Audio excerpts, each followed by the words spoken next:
तोंडाला येतं म्हणून काही बोलत जाऊ नका का उगा ऐकतो म्हणून काही ऐकी होता काढवाचं गोड होतं का दिगीकर बोलत जा.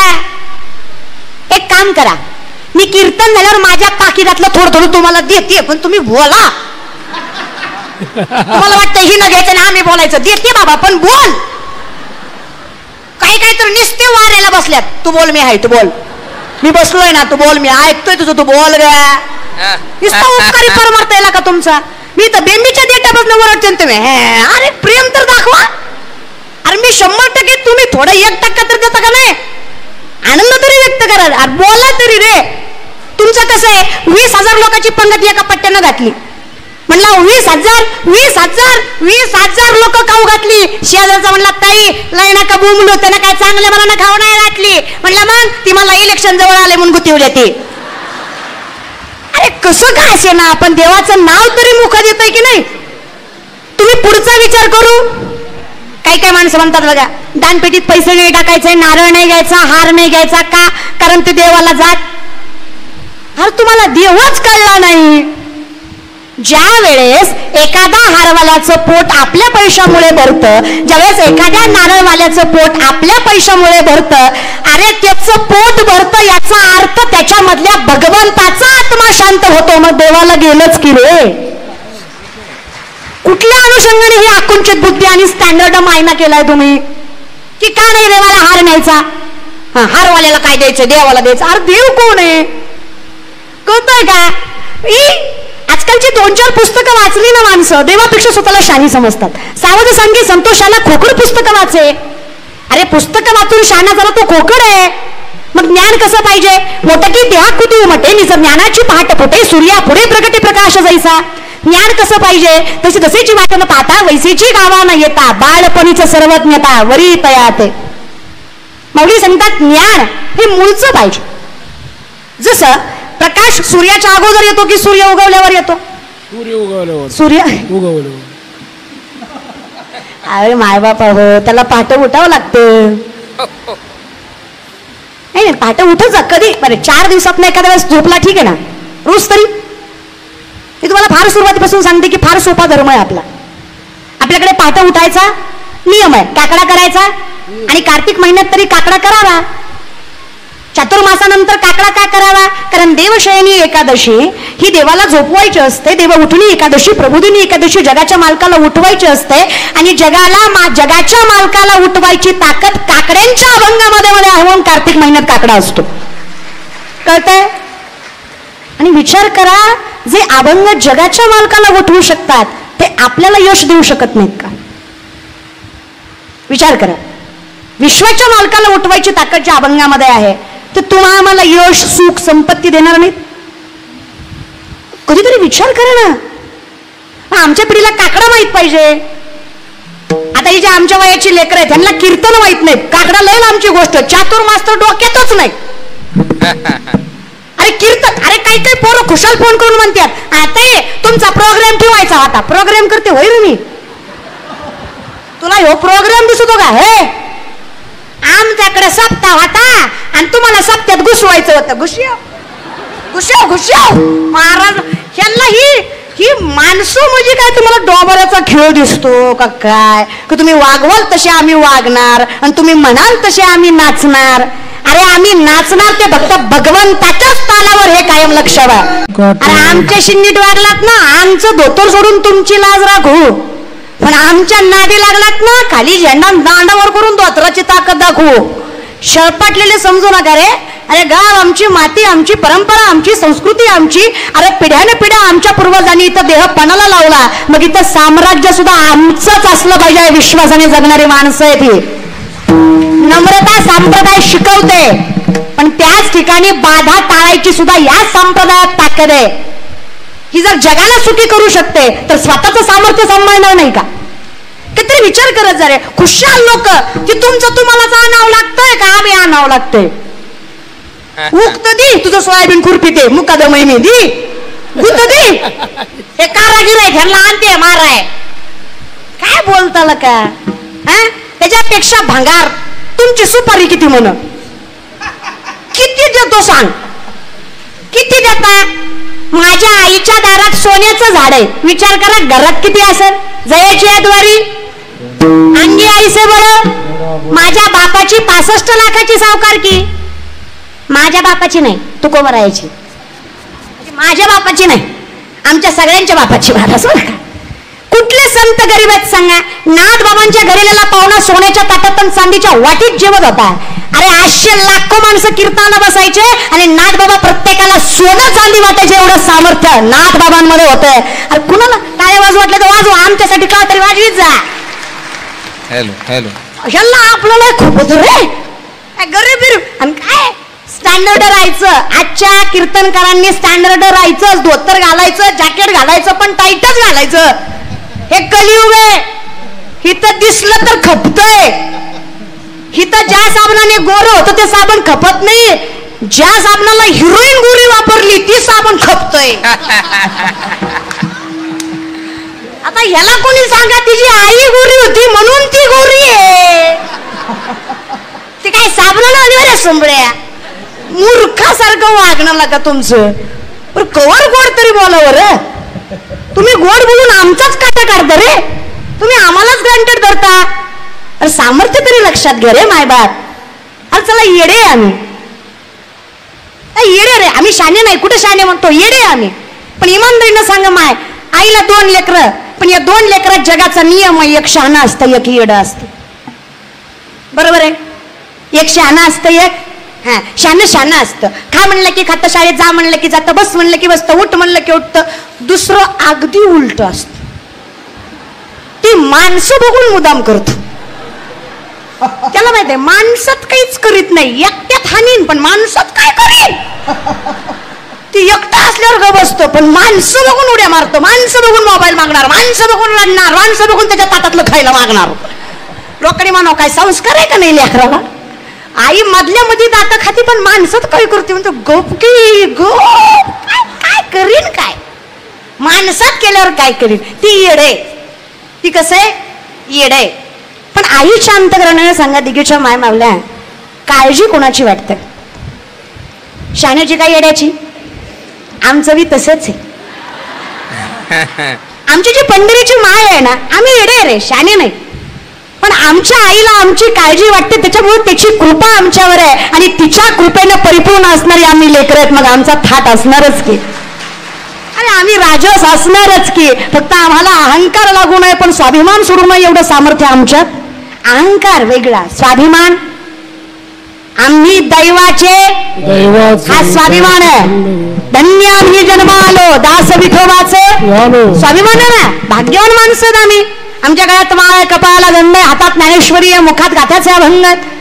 विचार करते मी काय भाग्यवान असेल ती पिढी ज्या घरामध्ये ज्ञानेश्वरी वाचली जाते, ज्या घरामध्ये हरिपाठ गायला जातो, ज्या आईबापाच्या गळ्यात माळ आहे, ज्यांच्या लेकरांच्या मुखात भगवत भक्ती आहे. अहो त्या पिढीचा जगाचा मालक सांभाळ करतो. एवढी कृपा जगाच्या मालकाची. काय भाग्यवान असतील ते लेकरं. मग काय दलिंदर असेल तो बंगलावाला ज्याच्या बंगल्यात हरिपाठ नाही, त्याच्या बंगल्यात फक्त माणसं वेगळेच. कधीतरी विचार करत जा रे. अवघड होईल आयुष्यात कधीतरी. मराठी शिक्षण देणार नाही फक्त इंग्लिश मिडियम असेल आणि इंग्लिश मिडियमची मॅडम फाळ्यावर एक चित्र काढेल आणि चित्राकडे बघून लेकरांना शिकवेल. Listen carefully children, this is the बुवा.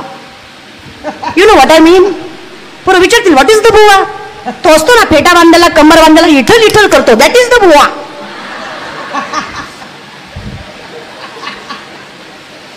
सॉरी.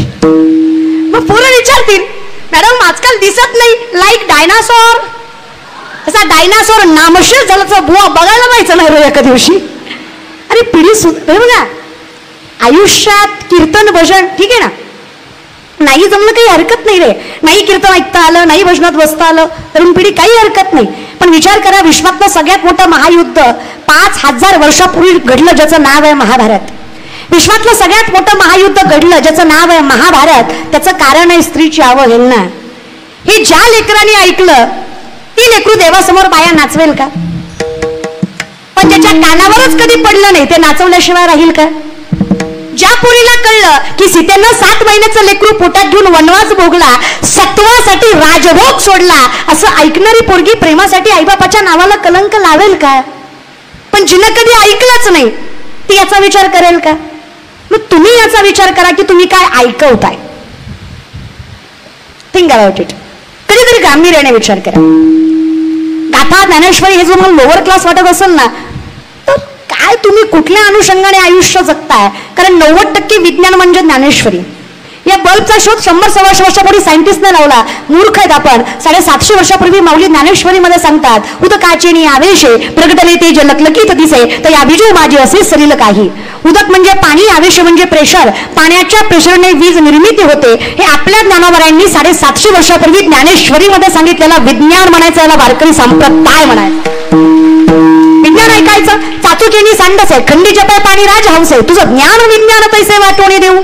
आम्ही तुम्हाला सांगू खरं काय आणि खोटं काय. ज्याला कळालं ही संत मंडळी, ज्याला नाही कळालं अहंकाराचा वारा.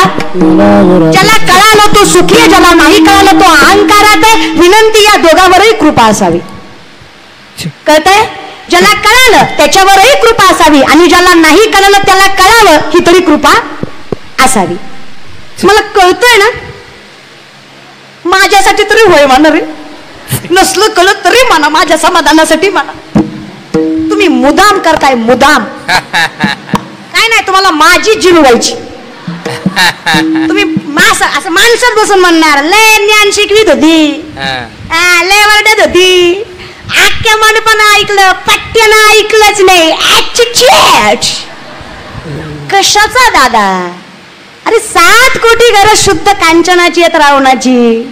एका घराची चौकट 22.5 क्विंटल.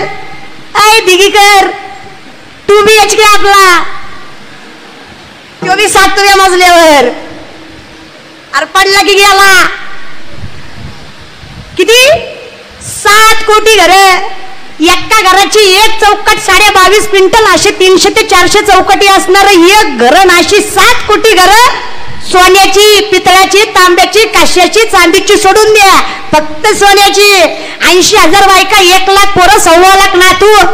अरे नवग्रहाच्या पायऱ्या कुबेर राखणीला, गाढव वळी गजानन सटवी करी बाळांतपण. ही सत्ता आहे रावणाची, तरी रामाच्या चरणावर मस्तक ठेवल्याशिवाय मोक्ष नाही. हे अटल सत्य आहे नामचिंतनाचं. अरे त्यांच्यासारखे मोठे महान शिवभक्त जर मोक्षप्राप्तीसाठी मस्तक ठेवल्याशिवाय, अहंकार सोडून दिल्याशिवाय पर्याय नाही. अरे काय आपलं काय काय धोंड्याचा महिना. अरे अर्धा डोळा घातला आपल्या सासऱ्यानं. महिनाभर स्टेटस टीव्हीत होता, लाडाचा जावाई गेला सासरवाड्याला कवर. अर्ध्या तोळ्यावर एवढं. आणि कुठला महाराज म्हणणार आहे तुम्हाला धोंड्यात जावाई खाऊ घालायचा असतो? त्या महाराजाला अंधारात नेऊन ठोकाला का? आणि हे कुणी काही करतं आजकाल. जावई म्हणे महाविष्णूचा अवतार आहे. अरे श्रावणात मटण खातो तो. विष्णूला काही स्टँडर्ड आहे का नाही? क्रायटेरिया वगैरे देवाचा. हे विचित्र लोक, विचित्र. वाईट वाटतं रे, वाईट. दुसरं काही नाही. कीव येते कीव. हे का अपधर्मिक माणसाने, माझ्या वाणीला माफ करा, अपधर्मिक माणसाने मला एक प्रश्न विचारला. तो म्हणला, ताई तुमच्या श्रीकृष्णाने 16,108 बायका केल्या, त्या तुम्हाला जमता? आम्ही 2-4 केल्या तर आम्हाला नावं ठेवता. अरे भामट्या, तुला सांगणार कोण की कृष्ण कोणाला म्हणतात? तुला कळण्यासाठी अरे आजन्म नामचिंतन करावं लागेल, तरी पदरात पुण्य नाही पडणार. हे डोकं वापरत जा.